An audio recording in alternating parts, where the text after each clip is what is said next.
is Jordan and Ross. Listen, today we're doing a RiverZone classic, and I bet you know it.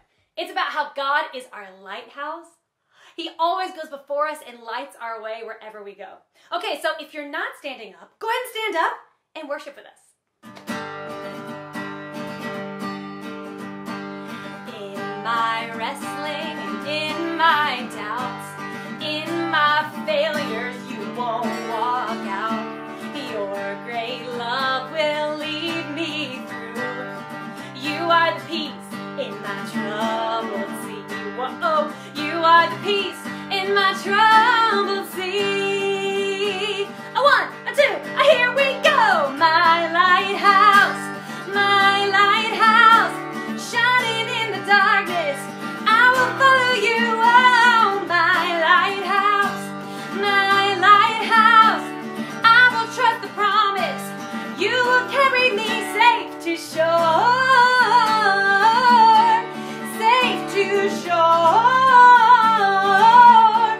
safe to shore. Fire before us, you're the brightest. You will lead us through the storm. Hey, fire before us, you're the brightest. You will lead us through the storm. Hey, fire before us, you're the brightest. You will lead us through the storm. Hey, fire before us, you're the brightest. You will lead us through the storm. My lighthouse, shining in the darkness. I will follow you. Oh, my lighthouse, I will trust the promise. You will carry me safe to shore, safe to shore. Keep going, safe to shore, safe to shore.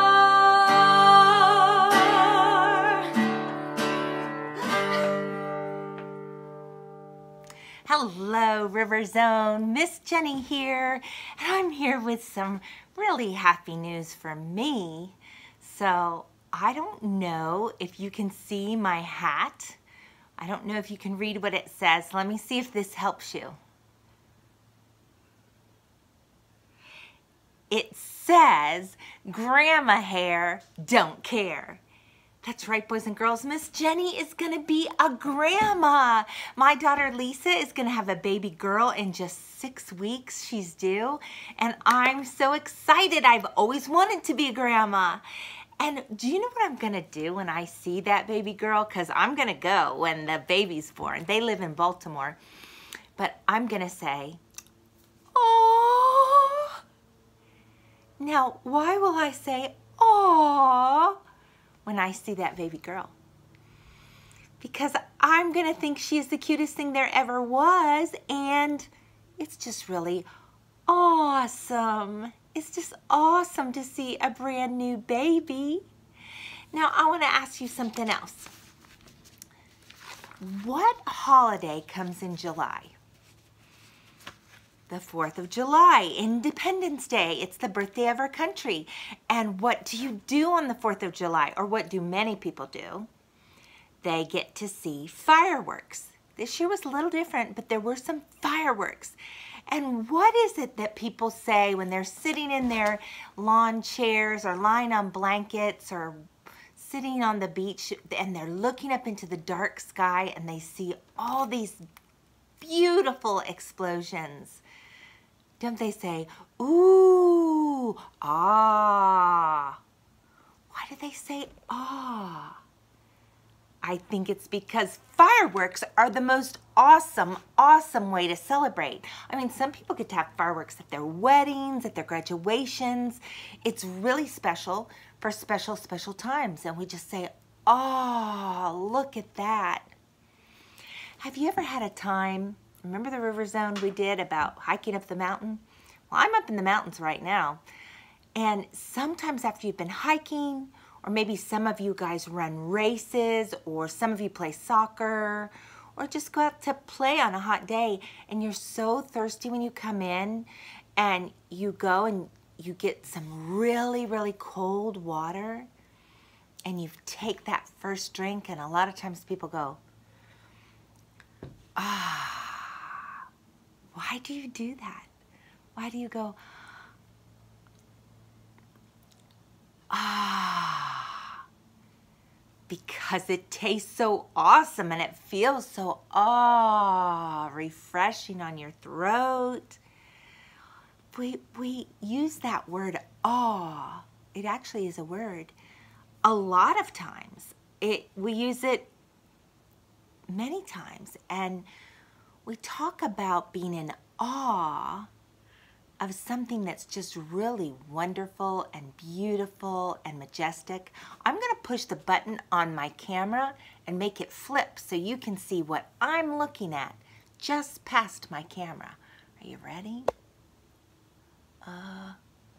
Well, Miss Jenny doesn't know how to flip it while it's running, but I'm just gonna turn it then.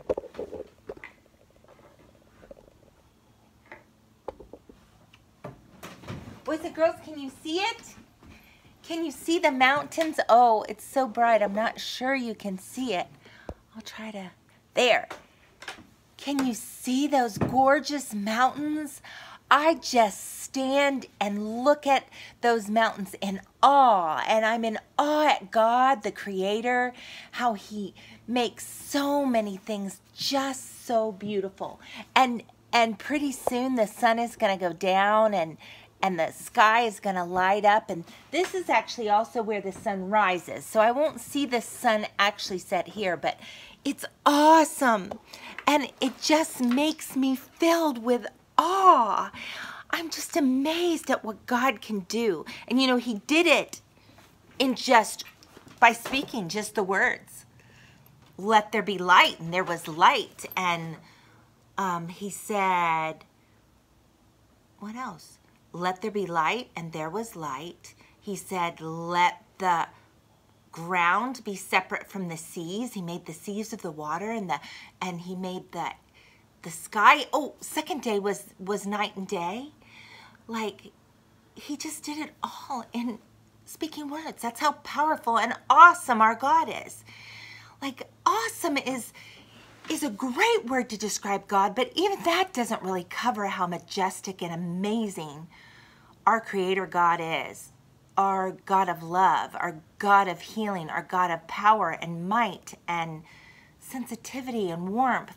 I mean, there's so many words that describe God, and we're in awe of Him. There are all these songs about it that sing, our God is an awesome God. He reigns in heaven above. Have y'all heard that before? It's kind of old one. It's amazing how powerful and mighty God is, and yet He loves us, and He knows us, just us. I mean, He created every ant, but He also created every mountain. He's amazing God. I stand in awe of Him. He's just awesome. And when you let yourself think about how awesome He is, it makes you want to worship Him. Even just thinking about how awesome He is worship. You don't have to be singing. So God is just so powerfully amazing and holy that all through the Bible you see that the people understood this. So the priests, long ago, they would go into the temple, and on the hem of their robes they would have bells, because God was so, or is, so awesome and holy that if He showed up, the power of His awesomeness might just kill you, just bowl you right over. Like, He was so powerful and so great. And in those days, Jesus hadn't died for people's sins yet, and so to encounter God would just be awesome, and you'd be awestruck. And sometimes they needed those bells on the hems of their robes so that the people outside could hear the jingling that they were still moving around. But if they heard a thud, they also had a rope that was tied around the priest's waist, and they would just pull his body out, whether he fainted or whether he just dropped dead. He's so holy. Now, Moses encountered the awesome power of God many times. We all know the story of him going on top of the mountain and meeting with God and God giving him the 10 Commandments. We know that before the 10 Commandments even, if we back up earlier, God used Moses to go tell Pharaoh to let God's people go. They were enslaved by Pharaoh. And God said, we'll send these 10 plagues on the people of Egypt and on Pharaoh until they let my people go. And I mean, that was awesome and powerful. And of course, God was so good. The people of God that loved and honored God, the plagues didn't touch them. That's pretty awesome. But before that, before he even went to Pharaoh, Moses encountered God in an awesome way. I'm going to read it to you, show you some pictures. So we know that Moses' life was saved by his mom and his sister. They put him as a baby. It was when Pharaoh was getting rid of all of God's people. He was afraid that they were going to just get to be too strong and mighty and overtake him. And so he made an order for all the boys under 2 to be killed. And Moses' mom put him in a basket, made of bulrushes, and put him in the river, and Pharaoh's daughter found him. And so Moses grew up in Pharaoh's palaces. But then one day, he saw some of the Egyptians beating God's people. And he realized, those are my people.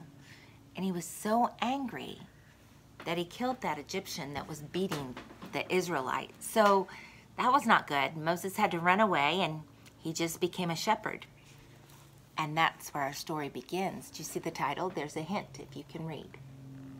You see it? The burning bush. What? Awesome.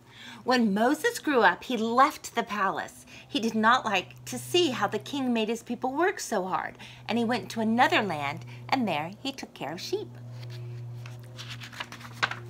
One day, while he was watching the sheep, I don't think it was washing them, he was watching the sheep, he saw a bush that was covered in fire. So it had flames all over it, but it did not burn up. You know, if I lit this plant with a match on fire with a clicker or something, it would burn up, and hopefully I would get it put out before it burned up everything else. But this bush was covered in flames, and it didn't burn up. That's awesome. When he went closer to the bush, God called him. Good for Moses to turn aside and go to that bush, and he heard God say, Moses, I want you to go to the king. Tell him to let my people leave Egypt. Moses was afraid. Now, he was afraid to go see the king, but he was also in awe that he was in God's presence. And I don't know if this story will say it, but he knew he was on such holy ground that Moses took off his shoes. It was powerful. It was awesome. Moses was afraid, but God said, I will be with you. I promise I will bring the people out of Egypt. So Moses didn't have to bring them out. God was going to do it. I will lead them to a special land. But Moses was still afraid. Even though he's seeing that burning bush. So God said, throw down the rod that's in your hand. Moses threw it down, and there's the rod. It became a serpent. It became a snake. God said, pick it up again. Okay, that would be the hardest part for me, to pick it up when it's a snake. But when Moses picked it up, it turned back into the rod again. God said, I will use signs like this that will put awe and wonder in the hearts of the people to show the king that I am with you. So Moses went back to Egypt. He told the people that God would take them out of Egypt. He would lead them to a new land. There's Moses looking like he's ready to go on a journey with God, which he totally did. A journey that led him through a sea that parted, the waves, the waters parted to let the people of Israel through. And then, of course, they came back and swallowed up the Egyptians that were after them. What an awesome day. I'm just in awe to believe that all of that is true. Our God is mighty, strong. He knows everything. He can be everywhere. And yet he wants me to spend time with him, to know him. He's so good. He's only good. He can't be bad. And he's eternal. He lasts forever. He's immense, which means it's huger than huge and vast. There really aren't words to describe how awesome he is. One time Isaiah, this is long after Moses, Isaiah had a vision, and Isaiah saw the Lord. And he said, I see the Lord high and lifted up and exalted. And the train of his robe, just like the part that drags on the ground of like a robe or a cape, just the end of that filled the temple with glory. And he was on a throne. He was on a throne. It's just awesome to picture that. It's awesome to imagine that. So I want you to take a worship time, guys. I want you to tell your parents, you know, put on a worship song for me, Mom or Dad, that helps me realize how awesome God is. You could listen to My God is an Awesome God. Your parents will know that song. Or I See the Lord, about Isaiah's vision. Chad talked about that last time. The last time he taught. I want you to soak in his presence. Close your eyes and let your heart and soul fill with awe. When we're awed and amazed at God, that's worship. That's worship from our hearts and our minds, and it's loving God with all we have. Have an awesome time with the Lord, RiverZone.